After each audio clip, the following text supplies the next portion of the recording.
Hola a todos.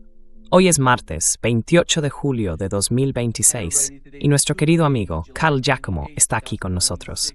Bienvenido de nuevo, Carl. Hola, Nima, y gracias por invitarme de nuevo. Me alegra volver. Gracias. Coronel, como siempre, vamos a hablar de lo que está ocurriendo en el caso de la guerra entre Irán y Estados Unidos. Pero antes de entrar en eso, y lo estábamos comentando antes de salir en directo, hablemos de su caso en Europa. Sabemos que ha estado sometido a una enorme presión por parte de la Unión Europea, sanciones, y todo ello afectando a su vida. ¿Podría ponernos al día sobre lo que está ocurriendo con su caso en Europa?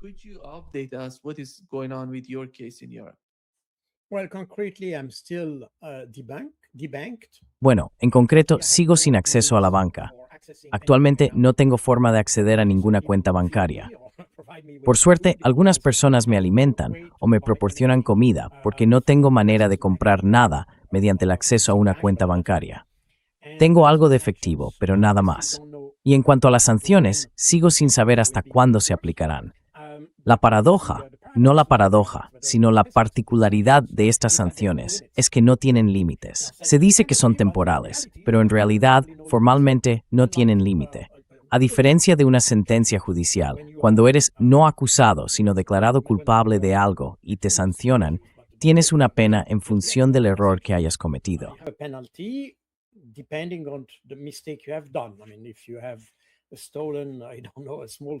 Quiero decir, si has robado, no sé, una cosa pequeña en una tienda, o si has matado a alguien, se te castigará en consecuencia. Y la duración de la pena será acorde con lo que hayas hecho. En mi caso, no es así. Antes que nada, les recuerdo que no he sido sometido a ningún tipo de juicio. No existe ninguna decisión judicial.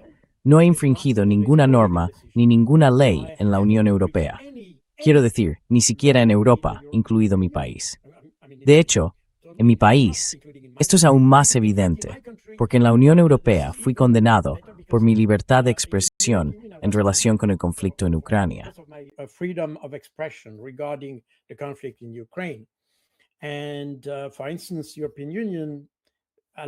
Y por ejemplo, la Unión Europea afirmó que yo hacía propaganda rusa, porque supuestamente algunas entrevistas, por cierto, no sé cuáles, porque no son entrevistas que yo haya concedido a RT ni nada parecido, fueron tomadas de Internet y utilizadas por RT sin mi conocimiento. En Suiza, por ejemplo, RT no está prohibida. Suiza es un país donde Sputnik o RT no están prohibidos. Yo soy suizo, así que para mí en el fondo. Pero ni siquiera se trata de eso, porque yo no he hecho ninguna propaganda. Es solo una acusación de la Unión Europea. No hay ni una sola infracción de ninguna ley en Europa, y no hay ninguna decisión judicial o legal sobre mi caso. Un juez nunca ha examinado mi caso. No he tenido ninguna oportunidad de defenderme.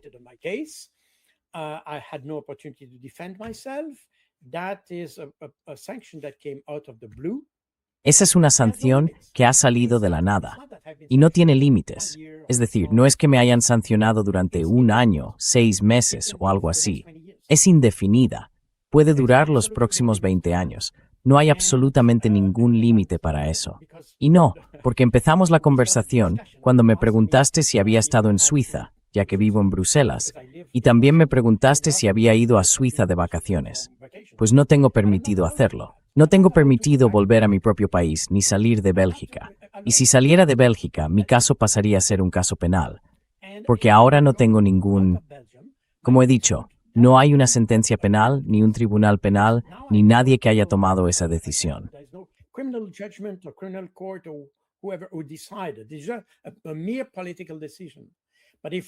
Esto es una mera decisión política. Pero si intentara volver a mi país, entonces tendría un caso penal en mi contra. Así que incluso el gobierno suizo protestó ante la Unión Europea, diciendo que estas sanciones vulneran mi libertad de expresión. Y también protestó el gobierno suizo porque no hubo garantías procesales, como le dije. Pero esto no tiene ningún efecto en la Unión Europea, y las sanciones siguen adelante sin justificación alguna. Quiero decir, dieron alguna justificación, pero esa justificación no se corresponde con la acusación, y ni siquiera son justificaciones legales, si se quiere. Y el propósito de estas sanciones, porque son palabras de la Unión Europea, el propósito de estas sanciones es presionar a Vladimir Putin. The word of these sanctions is to make pressure on Vladimir Putin. I didn't know I had so much influence on Vladimir Putin, but No sabía que tenía tanta influencia sobre Vladimir there is a Putin. point where Llega un momento en que es mejor reírse, porque es tan ridículo. Esto solo demuestra hasta qué punto decisiones políticas arbitrarias están guiando ahora a la Unión Europea. Demuestra que la Unión Europea no tiene ningún sentido. Y por cierto, técnicamente hablando, es algo que mucha gente, e incluso juristas, porque ahora han empezado a escribir libros sobre mí, sobre mi caso, porque esto es tan extraordinario. La cuestión es que técnicamente hablando, decisiones como las sanciones no se basan en el Estado de Derecho.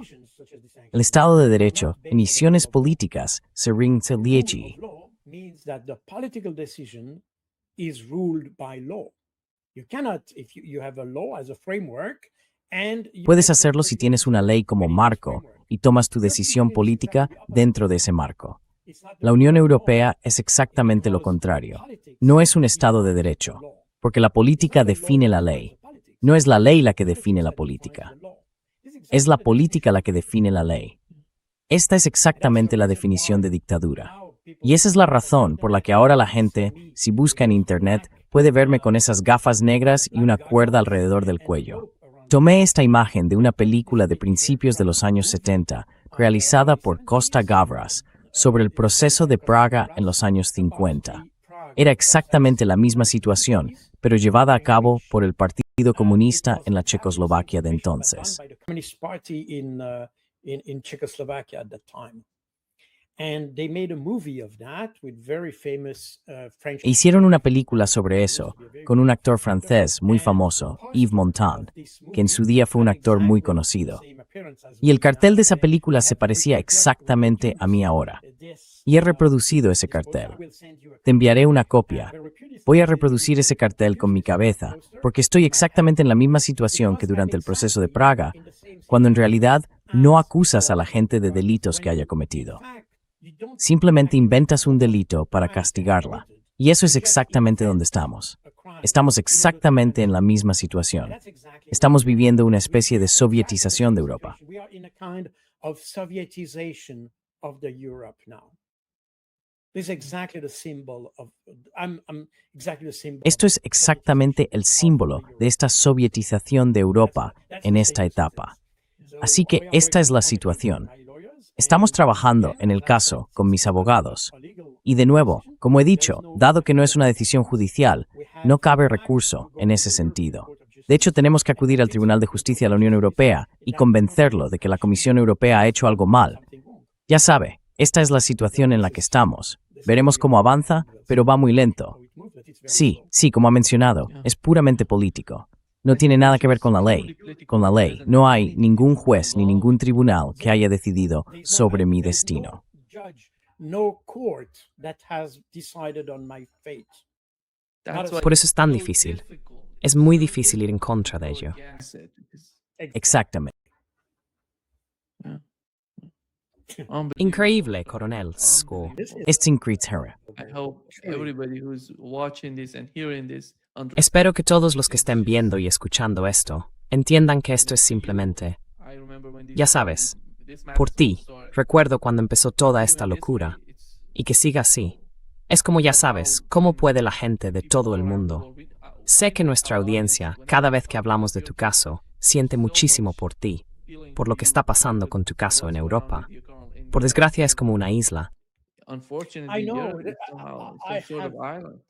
Absolutely, I have a lot of support everywhere in all the country. No, Por supuesto. Tengo mucho apoyo en todas partes, en todo el país y de hecho en todo el mundo. Recibo mensajes de apoyo de todo el mundo, de verdad. Y eso también, quiero decir, algunos partidos, no quiero mencionar cuáles. Soy totalmente apolítico. No pertenezco a ningún partido. Y desde luego tampoco a partidos de Alemania, Italia, Francia o donde sea. Pero esos partidos están utilizando ahora mi nombre como argumento para salir de la Unión Europea, porque ven el ejemplo. Y mucha gente dice, bueno, el caso de Jacques Baud, mañana puede ser el de cualquiera en Europa. anybody in Europe tomorrow. And that's where what people is scared about because Y eso es lo que asusta a la gente, porque cuando empiezan solo con este caso, eso significa que todo es posible. Vamos camino de una dictadura, si es que no estamos ya en una dictadura.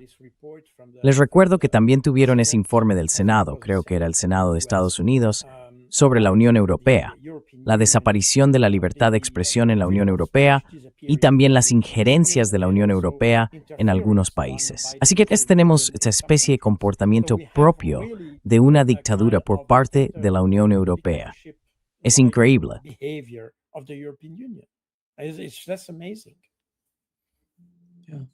Sí, espero que ocurra algo positivo. If happens. Just hoping. Solo espero, sé que tú, haremos todo lo posible por salir de este lío. Pero sí, no basta solo con esperar. Supongo que necesitamos algo más que esperanza. Exactly. Yeah, exactly. Yeah. Exacto, sí. Carl, déjame preguntarte, ¿cómo ves la situación en Asia Occidental? Tuvimos la guerra entre Irán y Estados Unidos. Después, hace solo 2 días, Yemen salió y estableció un bloqueo sobre Arabia Saudí, algo nuevo tras 12 años de asedio a Yemen. Y luego, los ataques contra Arabia Saudí. Yo pensaba que iban a dar marcha atrás, pero no lo hicieron. Respondieron, tomaron represalias y atacaron Yemen. Después vino el ataque yemení contra Arabia Saudí. Al menos alcanzaron 3 puntos de Aramco, 2 refinerías, una de las instalaciones de almacenamiento de petróleo, y hubo algunos informes de que alcanzaron el oleoducto de Yanbu, aunque eso no se confirmó posteriormente. Pipeline, which wasn't confirmed later on, but at least with what's going on, Saudi Arabia Pero, al menos con lo que está ocurriendo, Arabia Saudí no lleva las de ganar, porque por parte de Yemen no tienen nada que perder. Han estado sometidos a un asedio durante muchísimo tiempo. Arabia Saudí lo tiene todo que perder con esta guerra, si la continúa. Por otro lado, vemos que Benjamin Netanyahu está regresando a Estados Unidos. Está hablando de... El New York Post informó de que quiere proporcionar a Donald Trump nuevos datos de inteligencia sobre esa montaña que llaman Kolang en Irán, la montaña del pico. Se supone que, según la inteligencia israelí, el uranio enriquecido está bajo esa montaña, en una instalación nuclear. Carl, viendo la situación, ¿cómo ves la guerra?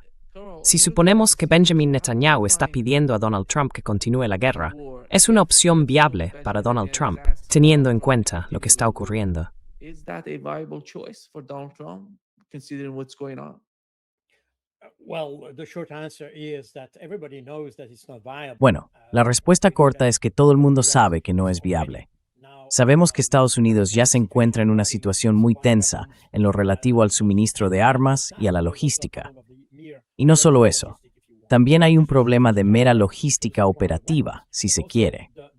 No se trata únicamente del aspecto estratégico, del suministro de armas, sino también de la logística a nivel operativo. Al principio, en febrero, cuando Estados Unidos empezó la guerra contra Irán, tenía toda una red de bases donde se podía obtener combustible, munición, lo que hiciera falta. También se podían reparar los aviones, quiero decir, realizar su mantenimiento y todo eso. Y tenían todas esas bases repartidas por Oriente Medio, desde Kuwait hasta Arabia Saudí y pasando por Jordania, con la famosa base de Muwafaq Salti. Ahora, lo que han hecho los iraníes ha sido básicamente destruir todas esas instalaciones. Y de hecho, utilizando sus misiles, hicieron retroceder a Estados Unidos hasta la base de Muwafaq. E incluso allí, esos misiles les golpearon duramente. Eso significa que Estados Unidos no tiene muchos lugares desde los que mantener su aviación, su fuerza aérea y todo lo demás. Es decir, este proceso de eliminación de bases estadounidenses no tiene solo una dimensión geográfica, también tiene una dimensión logística, porque ahora hace que la logística de Estados Unidos sea mucho más compleja. Hay que repostar los aviones desde mucho más lejos. Hay que acceder a la munición, al reabastecimiento o al combustible, y así sucesivamente, desde mucho más lejos del, digamos, teatro de operaciones. Eso significa que los aviones pueden volar durante menos tiempo. Probablemente también puedan llevar menos munición y así sucesivamente. Por tanto, tiene consecuencias operativas. no se trata solo de la dimensión geográfica de expulsar a Estados Unidos de la región. Tiene implicaciones operativas. It has operational implications. That was also the objective of the Iranian. But this is Ese era también el objetivo de Irán. Pero este es el contexto militar, si se quiere. Ahora bien, si damos un paso atrás y analizamos la dimensión estratégica, tenemos tanto a los yemeníes como a los iraníes que están en esencia en un conflicto existencial.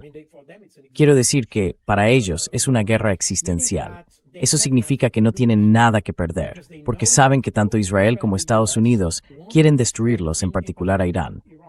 Así que, cuando estás en una situación así, en la que no tienes nada que perder, obviamente estás dispuesto a escalar. Y de hecho, lo que acabo de explicar es el resultado de una escalada en curso llevada a cabo por Irán. Tanto una escalada horizontal, cuando amplías el conflicto, ensanchando el ámbito de tus operaciones para alejar a Estados Unidos de tu país. the US away from your country. That's what they have done. And at the same time, you have a vertical. Eso es lo que han hecho. Y al mismo tiempo tienes una escalada vertical en el sentido de que aumentas la intensidad de tus ataques contra Estados Unidos. Así que incrementas la presión y aumentas la magnitud de tus ataques o su alcance.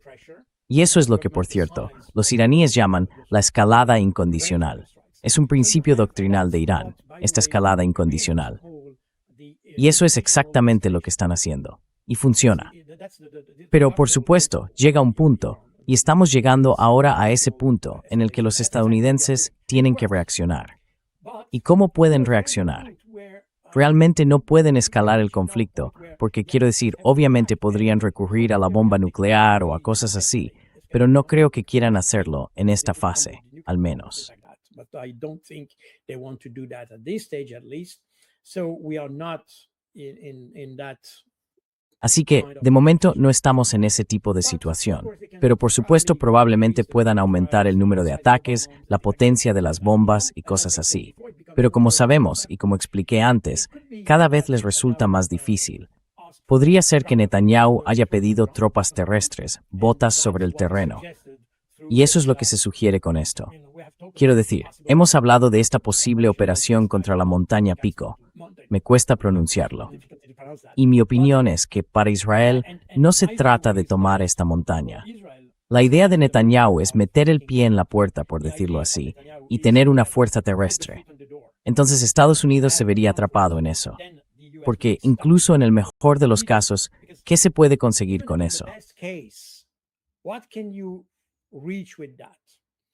You cannot hold such a place for a very long time. No se puede mantener un lugar así durante mucho tiempo, especialmente en un país como Irán. Así que, suponiendo que se pueda tomar, y creo que enseguida tenemos una tarea muy difícil, sacar ese uranio enriquecido que supuestamente está almacenado en la montaña, están las bajas que podría haber, o incluso el riesgo de que esos hombres a los que envíes allí no puedan regresar. Eso significaría que Estados Unidos se vería obligado a enviar más tropas y a establecer una especie de cabeza de puente dentro de Irán para recuperar a esos soldados. Así que en esencia Estados Unidos se vería implicado en cierta medida en una guerra terrestre. Y probablemente eso es lo que Netanyahu quiere decirle. Como has dicho, y eso era algo que se había sugerido, Netanyahu probablemente le daría información de inteligencia a Donald Trump. Probably give some intelligence to Donald Trump. I would be extremely cautious if I were Donald Trump. Yo sería extremadamente cauto si fuera Donald Trump. No lo soy, pero sería extremadamente cauto con la inteligencia israelí. Quiero decir, hasta ahora hemos visto que la inteligencia israelí ha sido sistemáticamente falsa, de forma intencionada o no. Si fue intencionado, bueno, eso podría explicarse por el hecho de que Israel quiere desesperadamente ampliar esta guerra. Quiere desesperadamente que Estados Unidos se involucre de forma permanente en una especie de guerra permanente contra Irán y todos estos países. Quiero decir, eso ha sido una constante en la política israelí desde los años 50.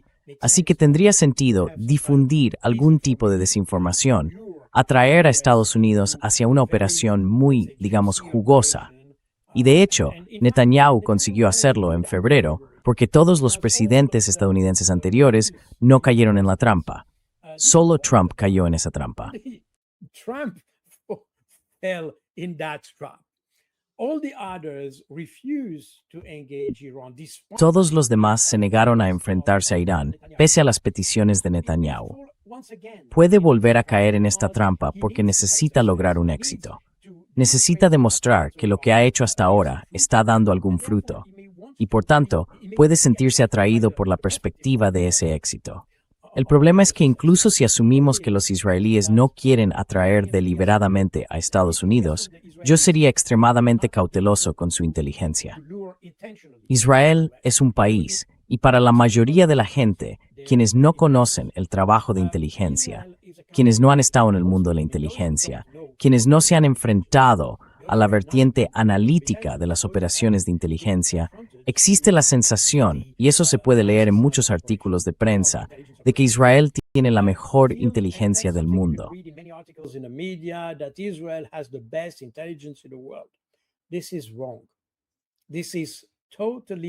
Esto es erróneo, es totalmente erróneo. Israel, o es parcialmente erróneo, si puedo introducir algún matiz.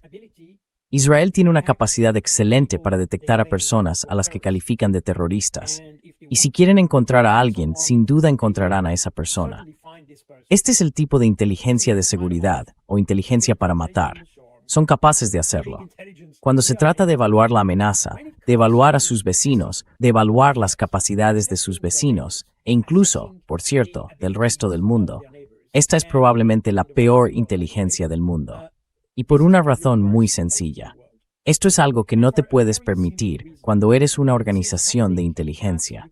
No puedes permitirte estar motivado ideológicamente. Puedes tenerlo, quiero decir, como el gobierno israelí, pero no solo el gobierno israelí. Like the Israeli government, but not only the Israeli government. You have that in Europe, you have France is also. Eso también ocurre en Europa. Está Francia, además con motivaciones ideológicas y todo eso. El gobierno puede estar motivado ideológicamente y puede tener una política motivada ideológicamente. No digo que sea algo bueno, pero puede pasar. Pero lo que no se puede permitir es tener unos servicios de inteligencia motivados ideológicamente. La inteligencia tiene la tarea de evaluar al enemigo. Cuando evalúas al enemigo, tienes que intentar entender cómo piensa el enemigo, no quién crees tú que es el enemigo. Tienes que ser capaz de ponerte en la piel del enemigo, de entender exactamente cómo, en ese caso Irán, aunque podrían ser los yemeníes o los palestinos, conciben la guerra, cómo conciben su futuro, cómo entienden la lucha, cómo entienden la victoria, cómo entienden su capacidad o cómo perciben su capacidad para soportar pérdidas.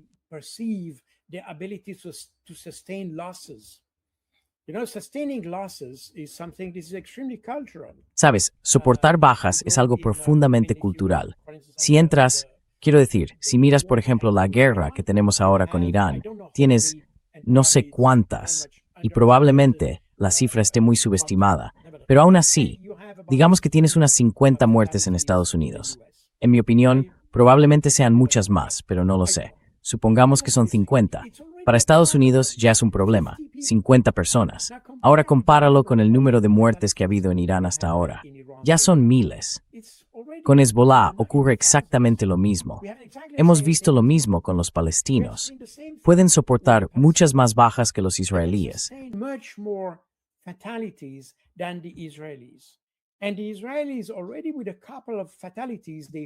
Y los israelíes, con apenas un par de bajas, sienten que han perdido. Y eso es algo sumamente importante de entender. Quiero decir, es un aspecto de toda la evaluación. El problema es que los israelíes no tienen esa capacidad de ponerse en la piel del enemigo. Están tan obsesionados con su superioridad. Y con los europeos y Estados Unidos pasa exactamente lo mismo, evidentemente. Estamos tan convencidos de que tenemos la única manera de entender las cosas, la única manera de entender el mundo, la única manera de entender la guerra, que somos incapaces de evaluar la capacidad de nuestros enemigos. Y eso es exactamente lo que hemos visto, por cierto.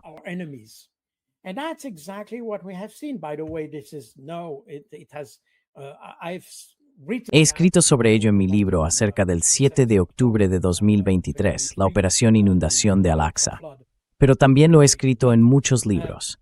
Ahora entendemos, empezamos a entender que hemos subestimado a los rusos, hemos subestimado a los palestinos, hemos subestimado a los iraníes, hemos subestimado a los yemeníes.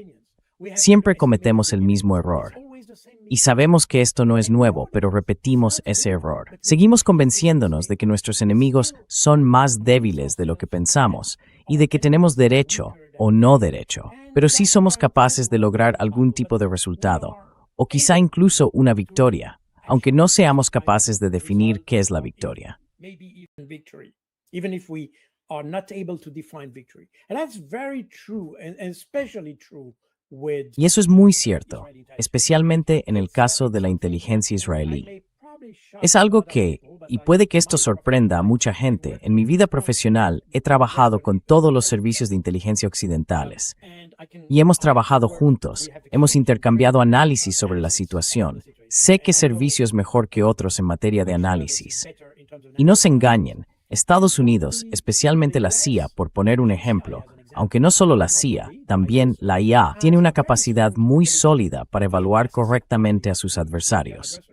El problema es que, aunque tengas muy buenos analistas en tu organización, el análisis va subiendo por la pirámide hasta llegar al escalón más alto y después se le entrega al presidente. Pues bien, a medida que sube por la jerarquía, tu evaluación empieza a politizarse. your assessment starts to become politicized.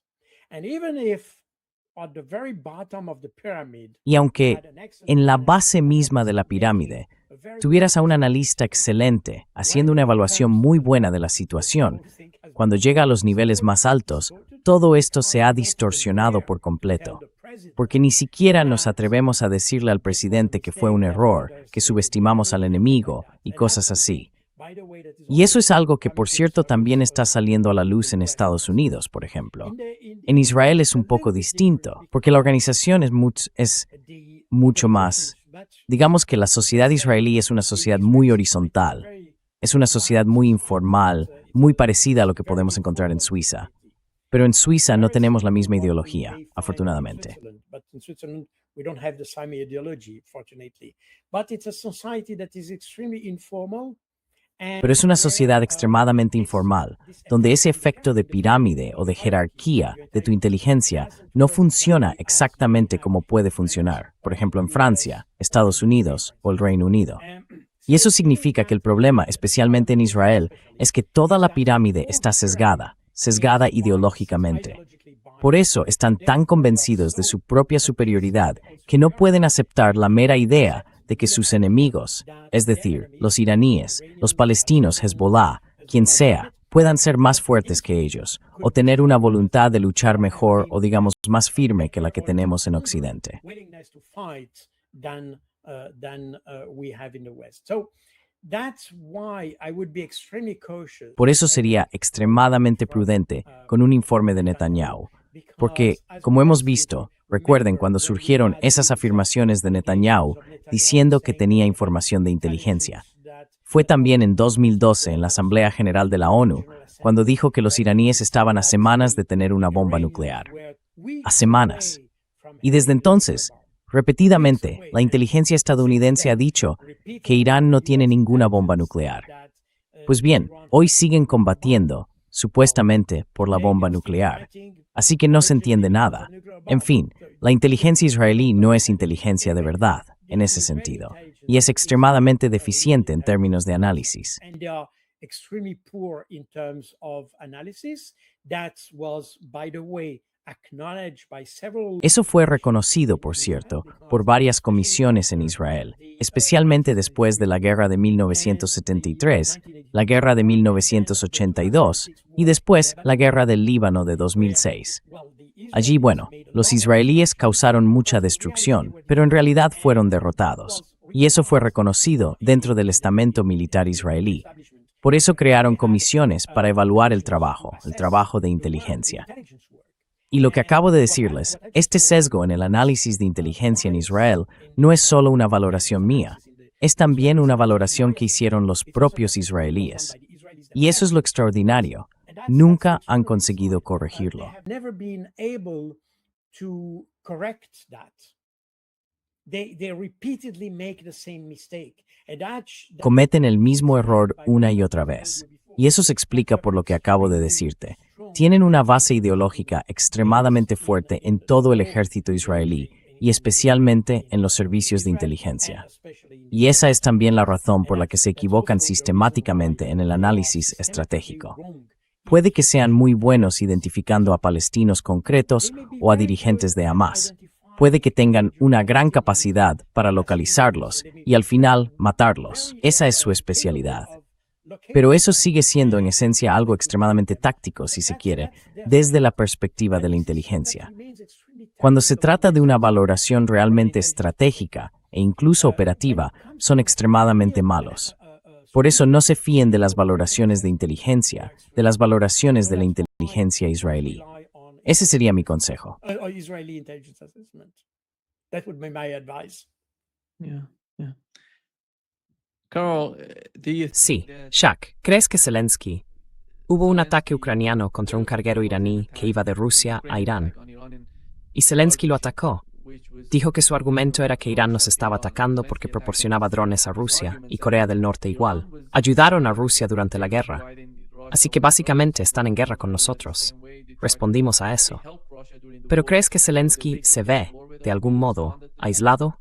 Nadie está hablando de Zelensky. Quizá quiere vincular las dos guerras para demostrar de alguna manera a Estados Unidos que pueden hacer algo por ellos en lo relativo a Irán.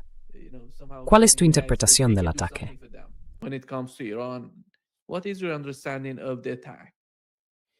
Well, we have to understand. I mean, I would Bueno, say, tenemos que entenderlo. Quiero decir, yo diría que probablemente también hay algunas similitudes culturales entre Ucrania e Israel. Culturales, religiosas, quizás se puedan encontrar distintas razones. Pero es interesante ver que hay un comportamiento muy parecido en ambos países.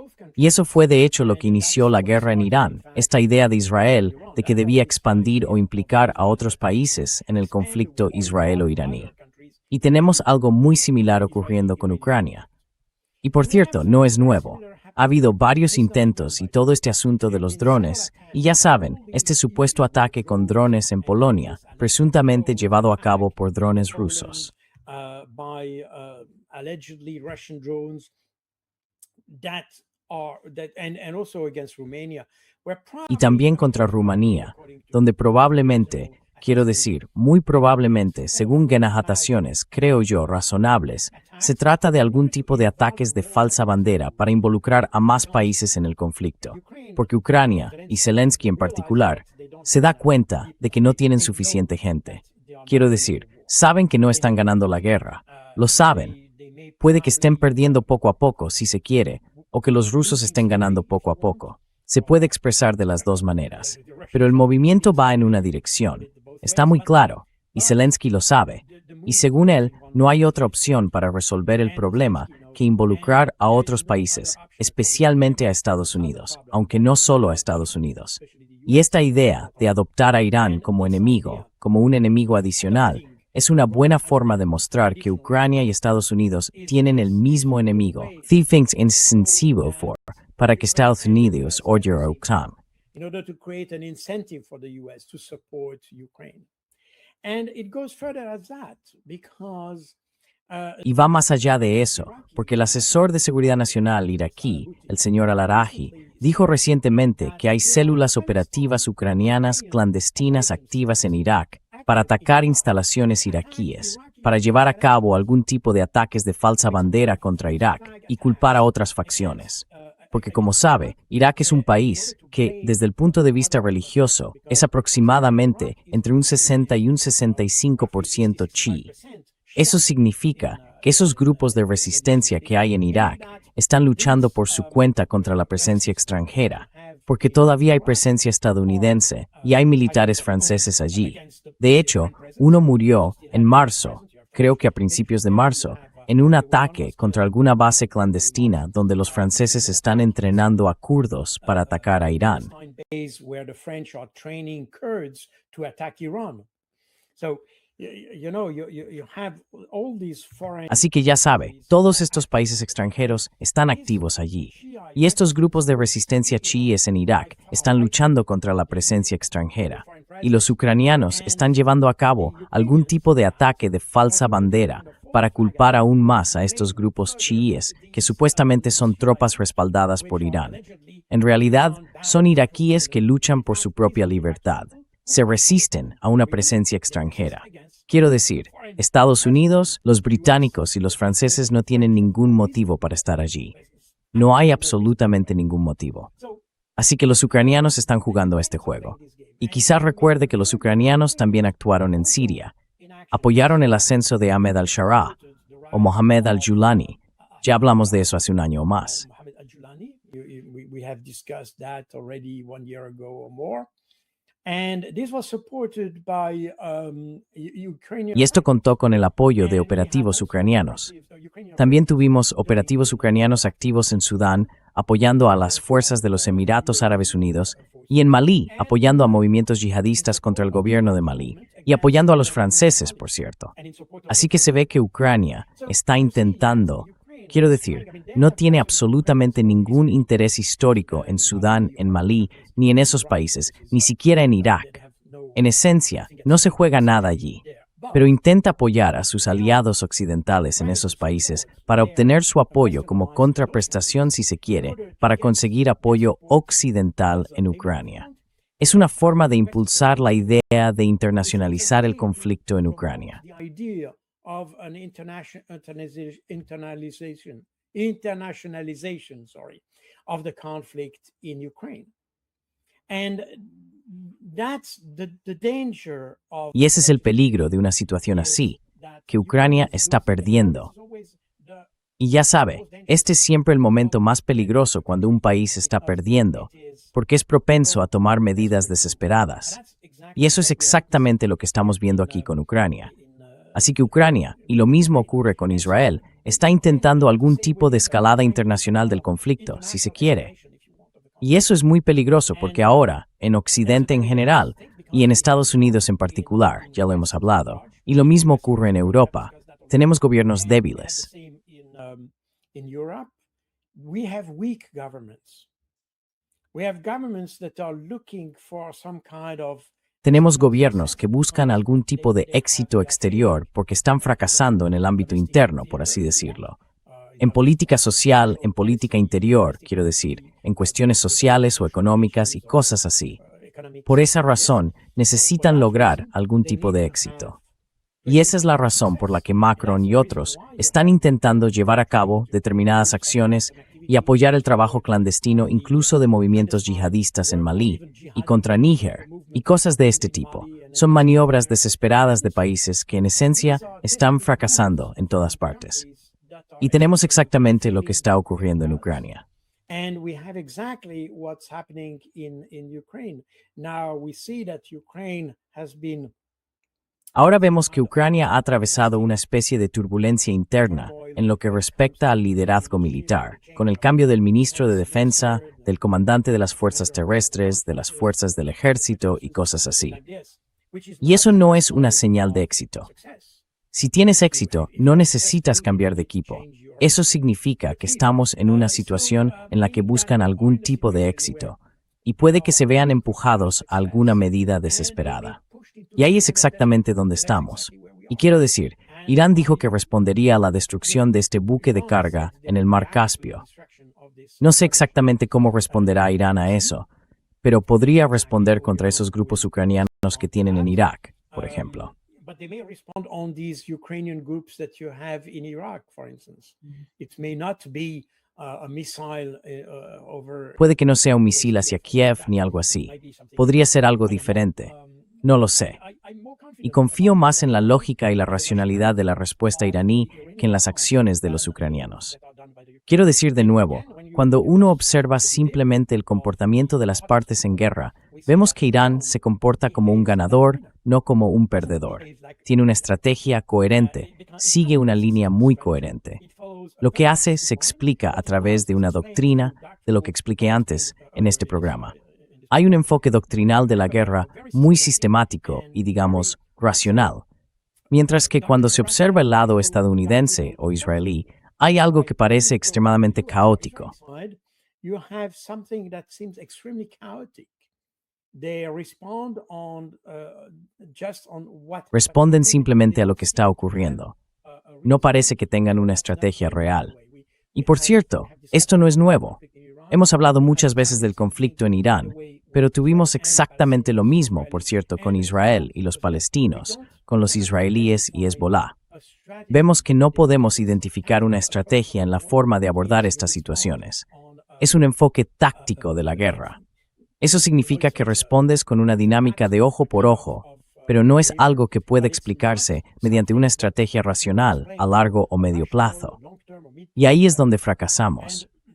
Y por cierto, si quieren una explicación de por qué los ejércitos occidentales han fracasado en los últimos 25 años en la guerra contra el terrorismo y en este tipo de cosas, es porque no tenemos estrategias.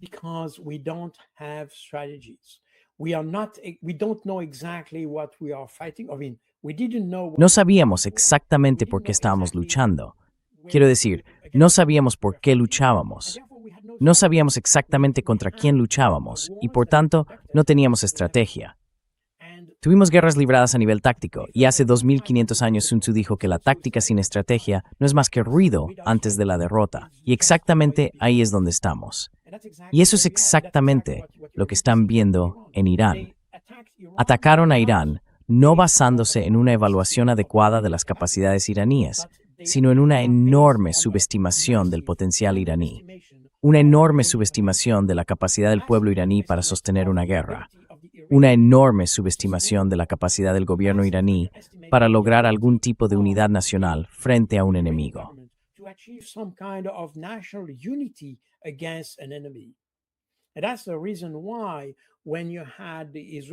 Y esa es la razón por la que, cuando los israelíes y los estadounidenses atacaron en febrero, anticipaban una revolución en cuestión de días, porque supuestamente la gente odiaría a sus dirigentes.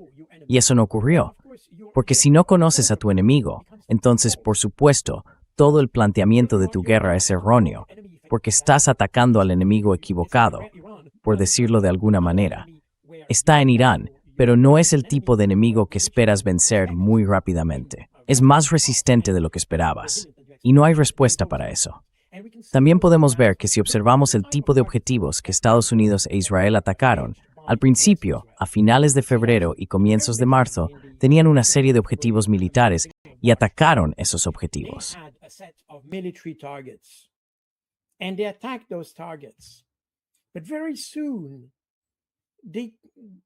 Pero muy pronto se quedaron sin objetivos. Agotaron su lista de objetivos militares. Así que empezaron a atacar objetivos civiles.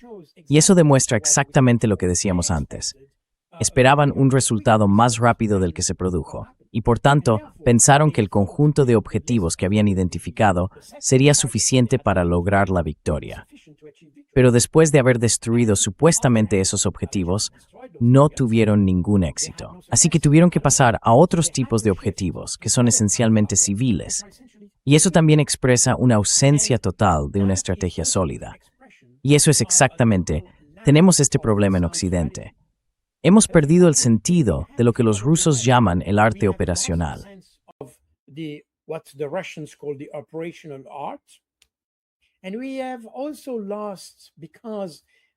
Y también hemos perdido, porque si abordas el terrorismo, eso es lo que hemos hecho en la primera parte del siglo XXI. Abordamos el terrorismo, pero sin saber exactamente quiénes eran esos terroristas. ¿Cómo piensan? ¿Cómo operan? Como resultado, no teníamos una estrategia real. La idea era simplemente matar terroristas. Punto. Exactamente lo que ocurre con los israelíes.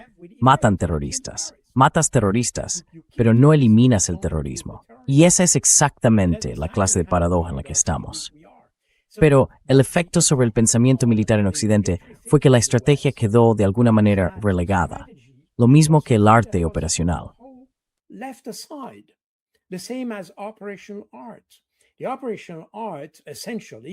El arte operacional, esencialmente quiero decir, en el sentido clásico de la palabra, es el arte de llevar a cabo operaciones sobre el terreno.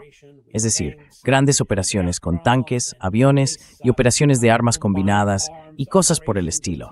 Esta es la concepción clásica de las operaciones. Y puede haber distintos tipos de operaciones anfibias, operaciones terrestres y cosas así. Pero básicamente se trata de emplear recursos de armas combinadas para lograr un resultado. Son las grandes flechas en el mapa y cosas por el estilo. Pero eso no se podía hacer con terroristas. Así que lo hemos ido olvidando poco a poco. We have progressively forgotten that. And that's, by the way, if we go back to Y eso, por cierto, si volvemos a Rusia y Ucrania, es la razón por la que Rusia ha mantenido esto. Rusia ha construido su propia doctrina militar y sus fuerzas armadas en torno a la idea de defender el país y de defenderlo mediante operaciones terrestres. Por eso han mantenido viva la noción de los niveles táctico, operativo y estratégico. Mientras tanto, en Occidente, como hemos pasado tanto tiempo luchando contra terroristas, algo que consideramos simplemente un nivel táctico, hemos desarrollado nuestro pensamiento militar en el terreno táctico, pero hemos olvidado los niveles operativo y estratégico. Y eso es exactamente lo que estamos viendo hoy. Parece que Estados Unidos no tiene respuesta al enfoque iraní de la guerra. the Iranian approach to the war. And I think I find that absolutely fascinating. Y eso me pareció absolutamente fascinante. Y ahora, no solo tenemos una derrota militar del lado occidental, quiero decir, del lado israelí-estadounidense en este caso, sino también, diría yo, casi una derrota intelectual. Porque este es el tipo de guerra que no fuimos capaces de comprender, de imaginar ni de anticipar. Los iraníes han empujado a Estados Unidos a una guerra que no esperaba que ocurriera. Y esa es exactamente la razón por la que los iraníes están ganando. Pero tenemos exactamente lo mismo en Líbano, aunque haya muchas bajas y muertos. Tuvimos lo mismo en Palestina. Sí, los israelíes, debido a que tienen ese dominio, pueden permitirse ocupar una gran extensión de la Franja de Gaza. Large swath of the Gaza Strip. But they haven't won. They haven't achieved. Pero no han ganado, no han alcanzado ninguno de los objetivos que se definieron al inicio de su operación, sencillamente porque no fueron capaces de abordar el problema tal como es. Abordaron el problema tal como lo percibían, no tal como es. Y tenemos, y esto es muy cierto, por cierto, en el sur del Líbano y también en Irán, que en realidad tanto Hezbollah como Irán han redefinido el contexto, el marco de la guerra. Estados Unidos e Israel iniciaron la guerra, pero hoy son Irán y Hezbollah. Y hoy incluso podemos añadir a los hutíes a la ecuación, porque se sumaron, aunque lo hicieran a partir de una cuestión entre ellos y los saudíes. Between themselves and the Saudis. But at the end, they fight the same. Pero al final combaten al mismo enemigo y libran el mismo tipo de guerra. Pero ahora son esas fuerzas las que están definiendo el contexto de la guerra, ya no Occidente. Y eso es algo muy nuevo. Si miramos la historia reciente, probablemente sea la primera vez que, bueno, no exactamente la primera, porque seguramente en Vietnam Estados Unidos también vivió algo parecido. Causaron muchas bajas, mucha destrucción, cosas así. Pero al final del día, fueron el Vietcong y las fuerzas vietnamitas quienes dieron forma a la guerra. No fue Estados Unidos quien la definió. It was not the US that shaped the war. That was the Vietnamese. They dictated. Eso fueron los vietnamitas. Ellos dictaron cómo debía librarse la guerra, no Estados Unidos. Y hoy tenemos exactamente lo mismo. Ellos tienen mucha más potencia de fuego, no hay duda de eso. Tienen muchas más capacidades. Si pusieran en juego todas las capacidades de Estados Unidos, sin duda tendrían superioridad, una superioridad numérica cuantitativa frente a Irán, pero no tienen superioridad cualitativa. Y al final del día, la superioridad cualitativa se basa en la calidad. Primero, en una estrategia muy sólida y bien fundamentada. Quiero decir, esa gente en Irán sabe exactamente lo que está haciendo y tiene una línea para hacerlo. Eso no significa que esa línea no pueda ajustarse a la situación, pero hay una línea, hay una lógica, hay una justificación detrás de las operaciones militares.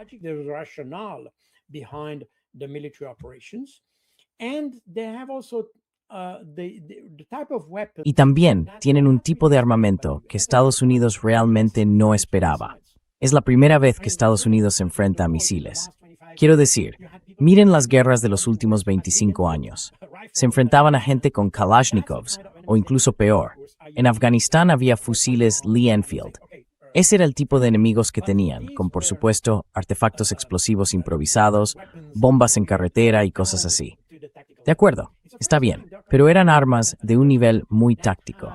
Es la primera vez que se enfrentan a un adversario con capacidad estratégica de misiles y capaz de combinar esa capacidad con capacidades operativas y tácticas.